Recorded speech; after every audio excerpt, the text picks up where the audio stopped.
You wake up one morning with a name in your head. It doesn't belong to anyone you know. It doesn't even sound like a name from this world. But somehow, it feels ancient, familiar, like something buried so deep in your subconscious, even your dreams couldn't touch it until now. That's how it starts. Not with a revelation, not with a discovery, but with a whisper that your body remembers what your mind forgot. You might brush it off, blame it on a strange dream. Maybe it was just a dream, but what if it wasn't? What if that name wasn't the product of your imagination, but a key? A key to a past we've all been programmed to forget. We think of Earth as home, but home doesn't leave this kind of scar.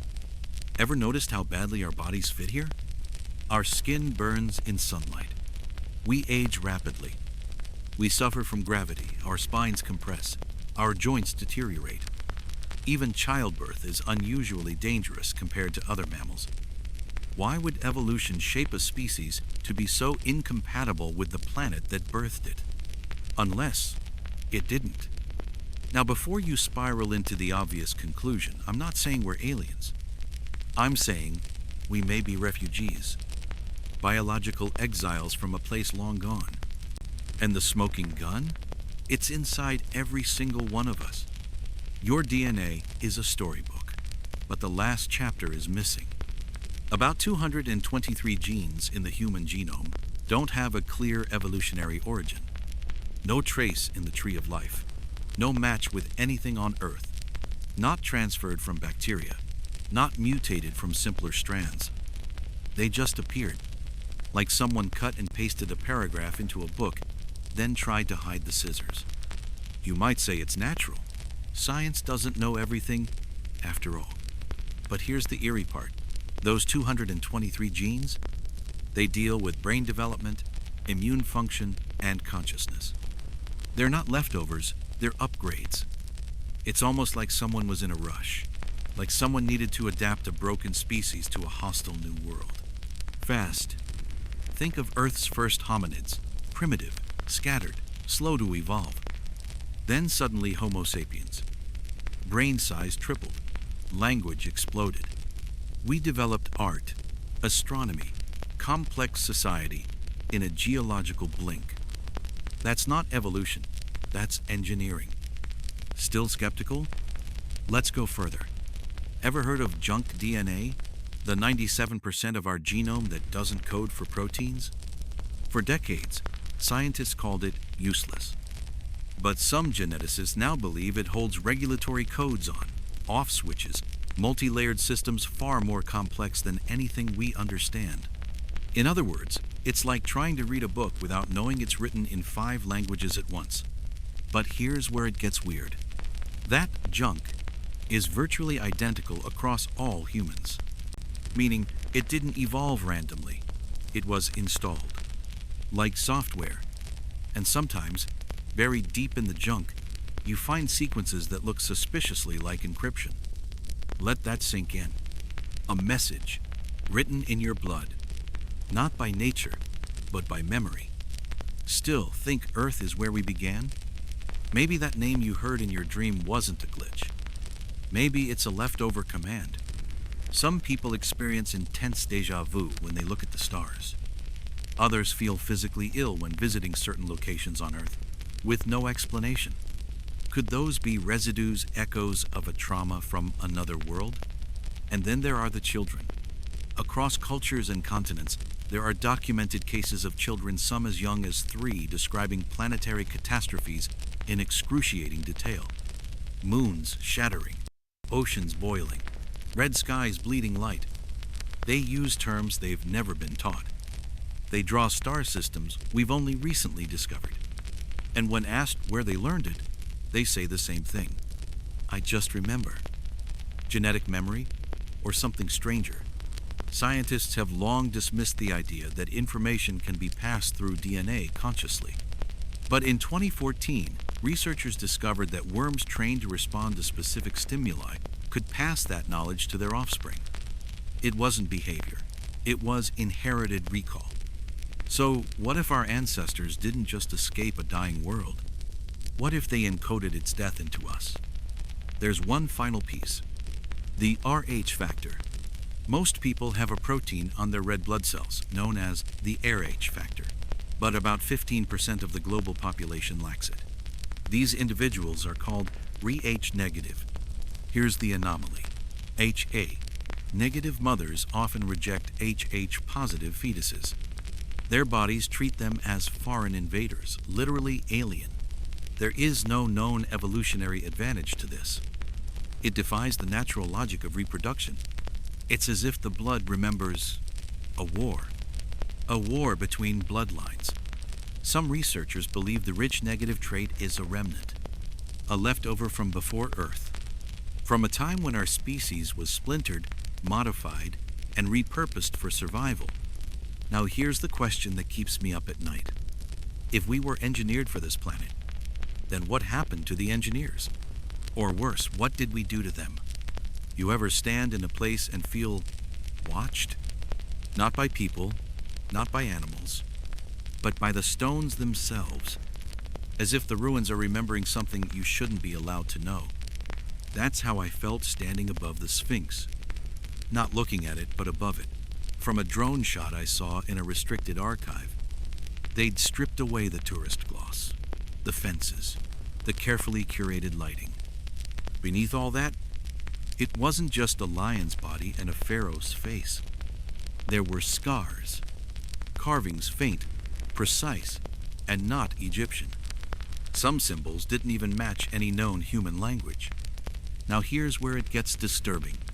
A geologist named Robert Schoch once argued that the erosion patterns around the Sphinx suggest water damage, extensive vertical rainfall damage. But Egypt hasn't seen that kind of climate in 12,000 years. That's 7,000 years older than the Sphinx is supposed to be. The response from archaeologists? Silence or laughter. But why? Why does history bend over backward to pretend things don't exist? Let's leave Egypt for a second. At the bottom of the Pacific Ocean lies a structure known as Yonaguni. It's shaped like a stepped pyramid. Sharp 90-degree angles, massive vertical walls, staircases, doorways. Nature doesn't carve with a ruler. Divers who explored it reported something else. Markings, but not Japanese, not Chinese, not Polynesian. More like circuit diagrams, engraved on stone. And the deeper you go, the colder the water, the stronger the electromagnetic field. Their compasses spun wildly. Lights flickered. One diver swears he blacked out and heard chanting. Another never dove again. No one talks about Yonaguni anymore. Want more? Head to the Bolivian highlands, Tiwanaku. There, scattered across a barren plateau 12,000 feet above sea level, are stone blocks weighing up to 130 tons. Carved with such precision that even today, we'd struggle to replicate them without lasers. Some of these blocks appear melted like they were softened, molded, then hardened again. What tool does that?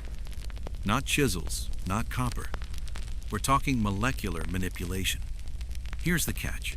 The local legends say the structures weren't built by the ancestors of the current people.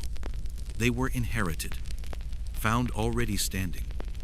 Remnants from before the sky turned red. But the most terrifying ruins? They aren't in deserts. They're in Antarctica. Satellite scans in 2013 picked up geometric patterns buried beneath the ice, symmetrical, vast, aligned to celestial coordinates. But access was restricted immediately. Then, silence.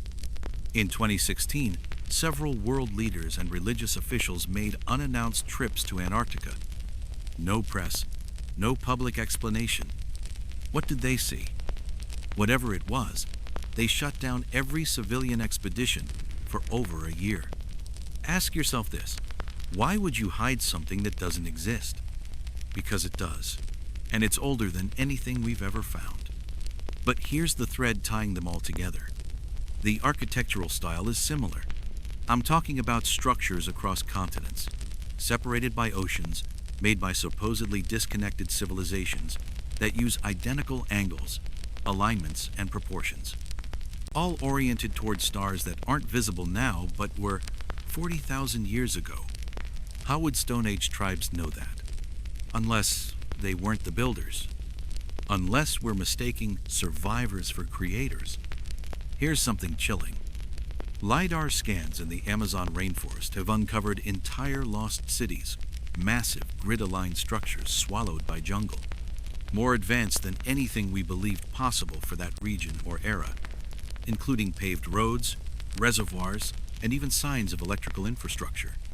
Yes, electrical, copper conduits, magnetic stone placement, almost as if they were harnessing geomagnetic currents. Now imagine this. A planet teetering on the edge. Environmental collapse. Sky black with ash. Oceans turning acidic. And the survivors, those with knowledge, memory, tools, scatter. They search for a place that can sustain them. They find Earth. And they begin again. Or try to. But here's the problem with survivors. They carry their trauma with them. Some wanted to start over peacefully. Others didn't. What if those ruins weren't temples? What if they were weapons? Or, worse, containment zones? And we've just been walking through them like tourists, snapping photos. Let me tell you about one last site. In Siberia, near the Podkamenaya Tunguska River, there are strange, dome-like stone structures locals call valleys of death. Geologists have tried to examine them, but equipment fails. Radiation spikes. Birds avoid the area. Locals report mutations in nearby wildlife. Inside one of the domes, according to a leaked Russian report, was a mural. A sky filled with fire. A planet cracked down the middle. And ships small, desperate, fleeing the chaos. Below it, one sentence was inscribed in symbols so old they had to be translated mathematically. It read, "We won't survive another one." It wasn't meant to be heard. Not by us. Not by anything left in this system. But in 1977, it slipped through.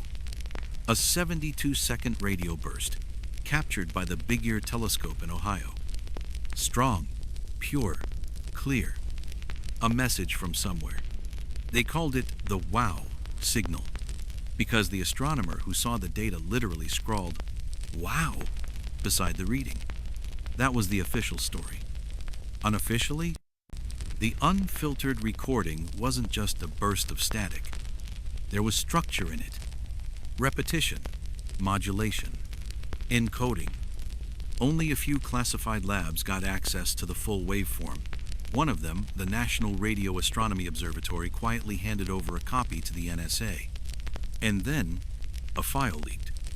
Buried in a decommissioned server years later, a whistleblower unearthed it during routine archival work. They expected old weather data. What they found was labeled Alpha Remnant Language Hypothesis Protocol. At first glance, it was just gibberish. But linguists who reviewed it said the structure resembled ancient pictographic languages. Think Sumerian, but with math layered beneath the symbols. Mathematics that mapped gravitational flux, planetary collapse models, even dark energy variables. Things no known civilization in the 72nd should have understood. Then came the kicker. At the very bottom of the file was a transcript, translated, decoded, and deeply unnerving. Here's what it said. If you hear this, we are no longer alive. This message is encoded in the collapse. The machine broke containment. The core became conscious. You must not rebuild. Repeat. Do not rebuild what we made. You feel that chill down your spine? So did I. Because the signal came from the direction of the Sagittarius constellation. A cold, dead region with one standout feature. The center of our galaxy. A supermassive black hole. And we sent probes in that direction. Several, in fact. Voyager 1 and 2, Pioneer, New Horizons. All heading outward. But what if that message wasn't just a record? What if it was a warning buoy? A distress flare launched into the dark, hoping no one would follow the trail. Now, Let's talk about something that's never made the news.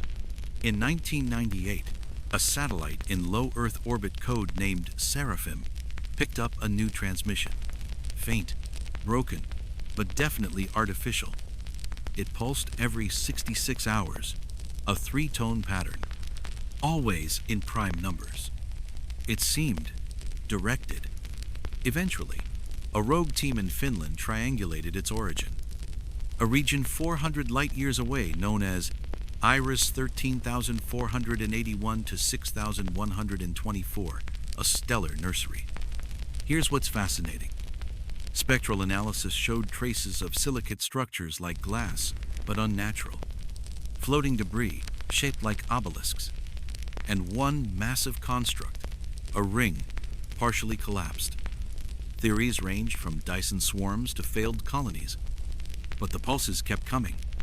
Until 2006. That year, the signal changed. Instead of three tones, it became one constant hum and one final burst of code. We only managed to translate a fragment. We buried the code in your blood. And then silence. Forever. Whatever it was, it knew about us. It knew we'd hear the signal eventually. And it knew we were carrying something we didn't understand. You think that's where it ends? Try this. The wow signal wasn't the only one. There have been others. But none as terrifying as what SETI picked up in 2015. It wasn't a message. It was a scream. Not vocal, but energetic. A burst of tachyonic data faster than light information, which shouldn't be possible. It came from inside our solar system, from a dead region between Mars and Jupiter. You know what's there? The asteroid belt. But once, according to some ancient myths and now fringe planetary science, there may have been a planet there. They called it Phaeton, destroyed in a cataclysm so violent, it scattered a ring of debris for millions of miles. A death so sudden, it may have left an echo. A signal embedded in space-time, one that finally caught up with us. The tachyon burst was fed through an AI language model trained on dead scripts, Akkadian, Linear A, Mayan glyphs, Proto-Cuneiform, and something emerged. Not a message, not a map, a warning loop, endless repetition of a phrase that chilled every researcher to the bone. The children always build the fire again. And when they cross-reference this with the wow signal and the 2006 ring transmission, the phrase appeared in all three. Slightly altered, different syntax, same meaning. Somewhere, something knows what we are. What we always do.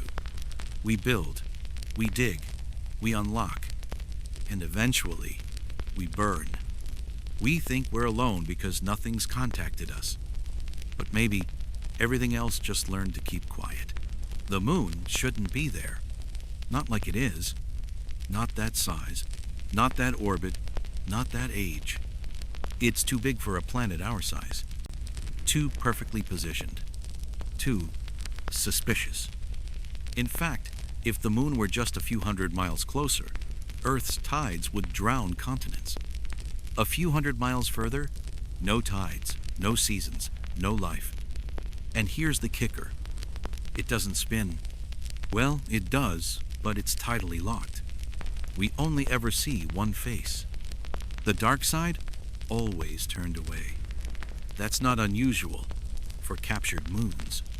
But here's the thing, our moon isn't a captured object. It's too round, too balanced, too engineered. I'll say it again, engineered. Let me explain. In 1969, during the Apollo 12 mission, astronauts planted seismic devices on the lunar surface. They then deliberately crashed the lunar module ascent stage into the moon. A test. The result? The moon rang like a bell. For over an hour, NASA's own transcripts describe it as reverberating in a way no natural body should. They tried it again with Apollo 13's third stage. This time, the moon rang for over 3 hours, like it was hollow. Later, missions confirmed unusual density readings. mass inconsistencies, pockets that suggested cavities. But here's the part they don't talk about. Underneath the lunar crust beyond the regolith, there's a layer that reflects radio waves unnaturally well, like polished metal, a shell. Now consider this. The moon's surface is covered in craters, but they're all shallow. Even the largest impacts barely dent more than a few kilometers deep, as if something under the surface stopped them. A metal hull, maybe? Russian scientists Mikhail Vasin and Alexander Sherbakov once proposed the spaceship moon theory, that the moon is an ancient artificial satellite, built by an unknown intelligence. Maybe a world ship, maybe an ark. They were laughed at. But let me ask you, if an object appeared in Earth orbit today, 2,000 miles wide, perfectly stable, affecting tides and seasons, would you call it natural? Or would you panic? There's more. Some craters show signs of being bored into the surface, not blasted out. Hexagonal patterns, smooth walls, melted rims, none of which match natural formation. Oh, and the moon's dust? It contains zinc, titanium, and uranium in ratios unlike anything on Earth. Even stranger, certain samples show microscopic glass beads formed by intense heat, but not from impact, like the remnants of energy weapons or fusion drives. Here's where it gets horrifying. Lunar orbit is almost a perfect circle. No other large moon in the solar system orbits so cleanly around its planet. It's as if it was placed there. And its presence affects more than tides. It influences animal migration, biological cycles, even human behavior. Ever wonder why lunacy is tied to the moon? Ancient cultures believed the moon was alive, not spiritually, literally. In Sumerian myth, the god Sin rode a silver disc across the sky, recording sins, dreams, and bloodlines. In Zulu legend, the moon was dragged into Earth's sky by two brothers, alien beings from the stars. The Dogon people of Mali say the moon was an egg that cracked open and brought the Namo sky ancestors with amphibious features. These aren't bedtime stories. These are memories, carried forward from a time before we called Earth home. And now, we come to what I believe is the true function of the moon. It's not just an observation platform. It's a lock, a failsafe, something that keeps Earth's frequency in check.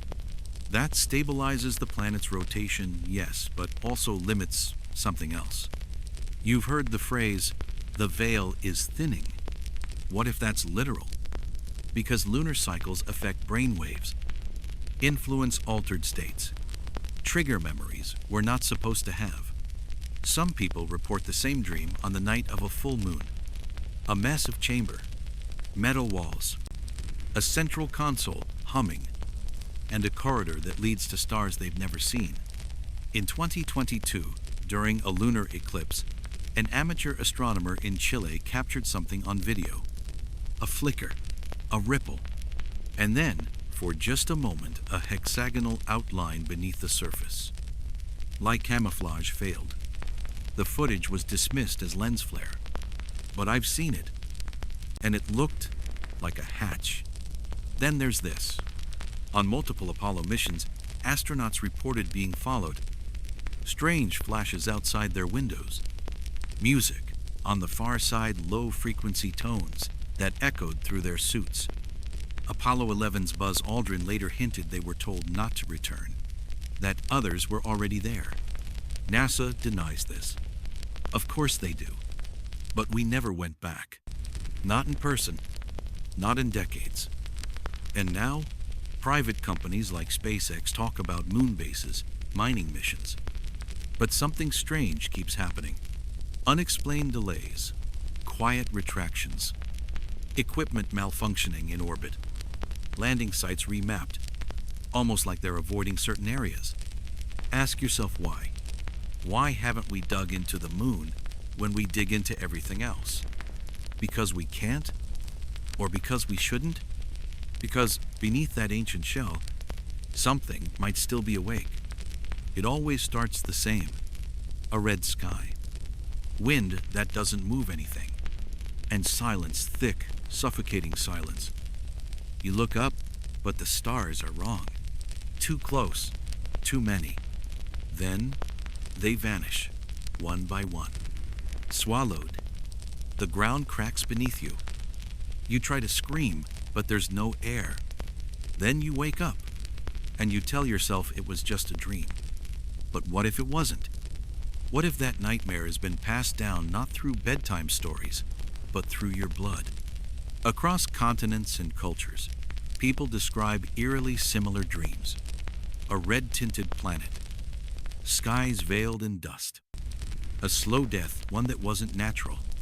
The Hopi speak of the red kachina, a celestial body that signals the end of an age. In ancient Hindu texts, there is mention of Tvashtar's comet, which burned the sky and turned oceans to poison. The Mayans described a blood sun devouring the heavens. But here's where it gets chilling. These stories are accompanied by specific symbols. Circles within circles, spiral fractures, identical glyphs found in cave paintings in France, Namibia, Australia. These are not related cultures, not connected by history or geography, and yet the same signs, the same dreams. Let's talk about the Aborigines of Australia. Their Dreamtime stories speak of Wandjina sky beings who came from a dying place, whose breath shaped the rivers. Their murals show beings with large black eyes and no mouths, surrounded by halos of red dust. When asked why they drew them, one elder answered, "Because they told us to remember." Now, you tell me, how does a 40,000-year-old oral tradition describe an atmosphere collapse? How do isolated tribes, millennia apart, draw the same skyfall? Here's the theory they don't teach. Those aren't myths. They're flashbacks, stored in our subconscious, survivor memories, deeply encoded. And sometimes they leak. I spoke to a neuroscientist once who studied dream states.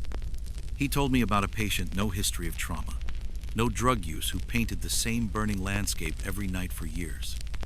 Every detail matched. Fungal clouds blotting out the stars. An ocean boiling from below. A silver monolith sinking into magma. She'd never seen those images before. No science fiction. No alien conspiracies. When asked where it came from, she whispered, "I think I lived there." He quit the study a week later. But it doesn't end there. Let's talk about echo children. You've heard of them, kids who claim to remember past lives. But a rare few describe lives on other worlds. Worlds with twin suns, cities carved into mountains, and most disturbingly, their destruction. One child in Poland described sky machines that turned against their creators.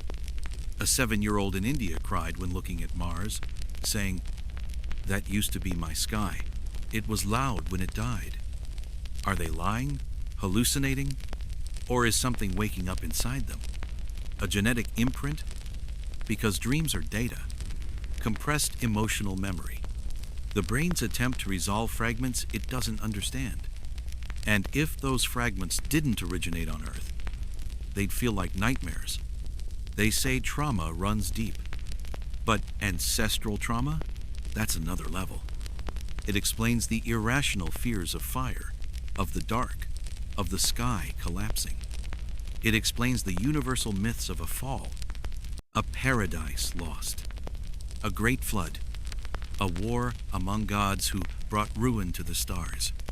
What if those weren't metaphors? What if we were there, and we caused it? There's a reason why Earth feels like a second chance. Because it was. A soft planet, recovering, waiting, but we don't dream of green hills or blue oceans. We dream of dust, because our species was forged in catastrophe, born not from evolution but desperation. Some say that's why we rush toward apocalypse now, why we chase destruction like a moth to flame, because deep down we remember what we are, not creators, not saviors, but witnesses to extinction. And in our dreams, The sky turns red again. There's a man, anonymous, never appeared on camera, who claims to have been part of a secret neural interface project. The goal? To map the collective unconscious. They were looking for shared symbols, baseline memories, but they found something else. A loop, a repeating dream pattern buried in over 63% of participants. It always began the same way. The sky weeps ash. The towers scream. The door opens. The planet exhales. And then silence.